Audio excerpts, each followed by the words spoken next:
Quanto à profissionalização, onde o deputado André disse, olha, temos que profissionalizar a arbitragem. Deputado, eu digo para o senhor que hoje a arbitragem já é profissional. Ela tem uma lei aprovada, em 2013, eu sei disso, eu vou chegar. Temos uma lei aprovada em 2013, temos o Sandro Meirahit. Não, temos o Sandro Meirahit. Ninguém pode dizer que o Sandro não é profissional, claro que ele é profissional. Só que o grande problema, deputado, é que nós só temos a lei num papel com 6 artigos e que não temos direito a mais nada. O Sandro tem que acordar às 7 horas da manhã para levar a filha para o colégio, vai trabalhar no ministério, volta meio-dia, traz a filha e 6 horas da tarde ele tem que pegar um avião para um clássico Corinthians e Flamengo no outro dia. E o Sandro treina. Mas o Sandro tem uma condição que é de funcionário público e que deu a facilidade para nós, Sandro, que eu também era, por conta da lei anterior, de ter uma certa liberdade para sair para apitar jogos.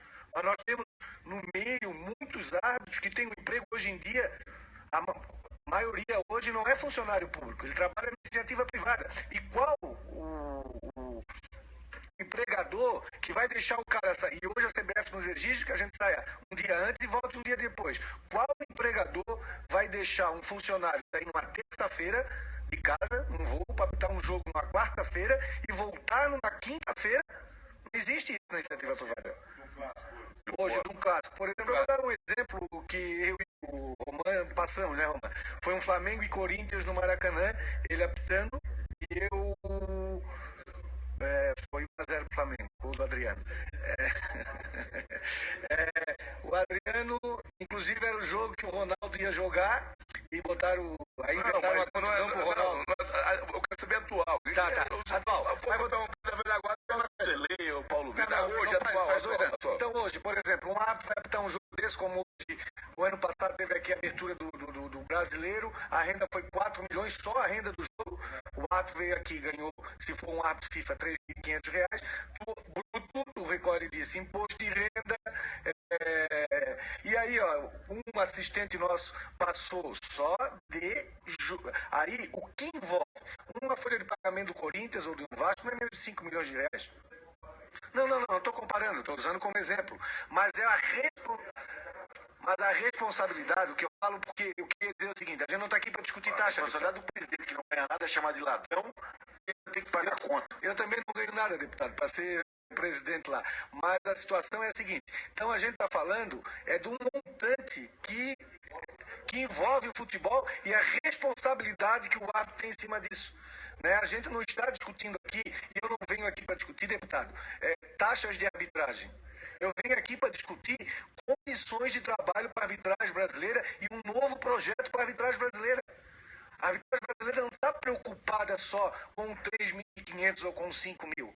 A arbitragem brasileira está preocupada com um projeto, com a liberdade que ele vai ter para entrar dentro do campo, sabendo que ele vai apitar um jogo de futebol, vai cometer um erro e que no outro dia um dirigente de futebol vai ligar para a federação e vai dizer, ó, afasta esse cara porque senão não vota em ti para presidente da federação. E isso acontece. Isso não acontece. O que é que nós pedimos? Nós pedimos uma coisa só. Independência é o que a gente vem pedindo há muito tempo, para que a gente possa se organizar e possa ter liberdade. Quando se fala de um sorteio, se parte de um pressuposto que todos os árbitros são desonestos. Se parte desse pressuposto, essa lei, esse artigo da lei, foi criada em 2005 ou 2003, 2003, por conta de alguns escândalos que tiveram no futebol, e que por isso se criou a lei. E quando se tem hoje em torno de 200 árbitros na CBF, onde se escolhe 2 para fazer um sorteio. É 50% de chance. Se o sorteio é sorteio, então vamos botar os 200 dentro do saco e vamos tirar os 200. Porque isso não é sorteio. Sorteio é botar 200 dentro do saco e tirar os 200. Quando parte de uma pré-seleção para escalar fulano ou ciclano para o sorteio, tu já está tendo a ingerência. Não vou dizer isso porque a tendência pode ser positiva também. Nós vamos partir para a tendência negativa, né? Então, deputado, quando a gente fala que a profissionalização não existe, nós estamos aqui, carteira assinada. Nós não estamos querendo aqui que o clube assine a nossa carteira, que a federação assine a nossa carteira. Não estamos aqui querendo isso. Nós estamos querendo o quê? Condições de trabalho. Vamos assinar a carteira? Peraí, vocês querem escalar, punir, vender uniforme, dar uniforme, dizer quem vai trabalhar, no outro dia for não tira, fazer teste vivo, exigência física, exigência teórica. Exigência que saia num dia antes da sua casa para ir apitar no outro dia e só voltar um dia depois. Tudo isso são exigências, deputado. Então assina a carteira, porque senão é escravidão. Ah, não quero fazer isso, então deixa aqui pra gente. Assinar, briga para assinar a carteira. Não estou brigando por isso. Acabei de dizer fazer isso. a profissionalização, para achar um meio de trabalhista de se fazer. Não vire um jogador de futebol. Não, deputado, deixei bem claro, é isso que eu estou deixando claro. Nós não estamos brigando aqui por carteira assinada. Nós estamos brigando aqui por quê? Por melhores condições de trabalho. Se as federações da CBF e os clubes não têm condição de assinar a carteira, vamos achar, é a prestação de serviço de trabalho, como diz a lei, a fim de oferecer a prestação de serviço. Se nós vamos oferecer a prestação de serviço, por que então existem as comissões de arbitragem que fazem teste e as federações têm quadro de arbitragem? Então deixem as entidades organizarem isso, né? Então, a gente fica, né, meio exaltado, mas eu não sou deputado, mas vou dar um exemplo, deputado, mais um. Existe na lei que o árbitro tem que ser previamente remunerado, tá? Na Série B nós não acontecemos mais esse problema, a Série C não, mas na Série D o ano passado, deputado, tem árbitro que saiu de Brasília para apitar um jogo em Roraima, 2 ou 3 árbitros, que pagou R$4.000 de passagem, chegou lá e recebeu R$1. Então, além de ele não receber a taxa, aí o que é que aconteceu? O cara, como pagou no cartão de crédito do familiar, acabou estourando o cartão de crédito familiar porque não tinha condições. Esse árbitro é o árbitro que apita a Série D. Se ele quer... Ressarciu, ressarciu. Depois a gente foi em cima, questionamos, colocamos, a CBF ressarciu agora no final do ano. Mas nos estaduais não pagam. Deixam de pagar a arbitragem. Aí é que tá, a lei diz que a responsabilidade é das federações, só que as federações fazem no regulamento da competição, elas colocam um item que diz o seguinte, não, a responsabilidade é dos clubes. Vocês sabem disso? E essa lei está sendo Algumas a CBF está pagando ou não? A Série C, sim, nós não temos mais... A D não, né? A D que estava tendo problema, agora esse ano vai passar a pagar. Então, deputados, para o senhor ter uma ideia, a gente está lutando junto à CBF para que a gente tenha diárias iguais. Porque o árbitro que vai apitar uma diária num jogo da Série A, ele tem R$500 de diária. Um árbitro que vai apitar uma partida da Série D, ele tem 350. Sendo que diária, deputado, é para hotel, para comer, para o táxi, é a mesma coisa. Então, quando a gente fala assim, olha, de condições de trabalho, são essas as condições de trabalho que a gente discute. A gente não vai dizer aqui, quando se fala em jogador de futebol, não se fala dos 20 clubes da Série A, porque os 20 clubes da Série A... Sim, deputado. O jogador da Série D ganha 2 salários mínimos. O jogador da Série A ganha 10 milhões às vezes. Sim, deputado. O jogador da Série C ganha 3 salários mínimos. Tudo isso, o árbitro da Série D vai ganhar tanto. Você tem que achar mais a diária, deputado. A diária é custo, deputado. O mesmo árbitro que era um 5 estrelas na Série A. Mas nenhum árbitro vai poder... Não, com R$500 não vai para o hotel 5 estrelas nem nada. Só para me concluir, somos terminantemente contra o sorteio. Acho que os únicos hoje que são contra o sorteio são os próprios árbitros, porque muito dirigente se esconde atrás de sorteio. Tá? Isso somos totalmente contra.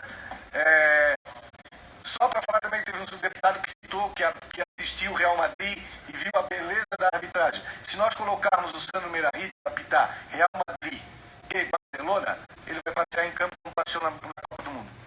Agora nós temos que entender... Quanto é o cachê do arbitragem daquela lá? Vocês têm essa 3 mil euros. 3 mil euros e o árbitro treina. Segunda-feira ele faz repouso, terça-feira ele tem descanso, quarta-feira ele tem psicólogo, quinta-feira ele tem treinamento, sexta-feira ele fica para isso. Não vamos levar essa consideração a árbitro da Série D.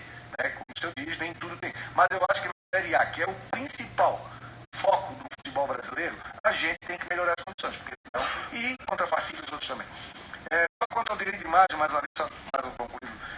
Deputado, o direito de imagem está positivado na Constituição, no seu artigo 5º. Todo mundo tem direito. Mas os árbitros, infelizmente, não foi positivado na Lei Pelé, como foi para os atletas.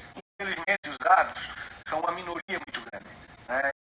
Uma minoria e que são meio que afastados do sistema. O que a gente quer é o seguinte: o futebol, que eu sempre digo, é um produto. E desse produto se vende.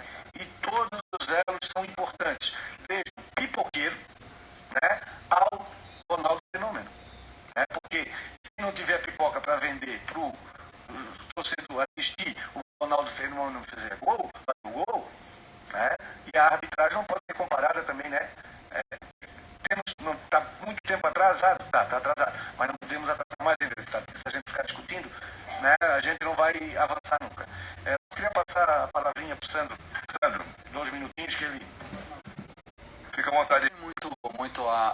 Muito que dizer, simplesmente 2 pontos que o deputado Roman está defendendo, né, é fortalecer a questão dos 5% do direito de imagem. Com relação ao fim de sorteio, deixar claro que essa é uma prática que é adotada no Brasil, né, somente no Brasil, e que ela é nociva a qualquer gestor que tenha um planejamento sério, né, como se um treinador de futebol tivesse que escalar seus jogadores através de um sorteio. Isso não faz sentido nenhum, assim como não faz na arbitragem.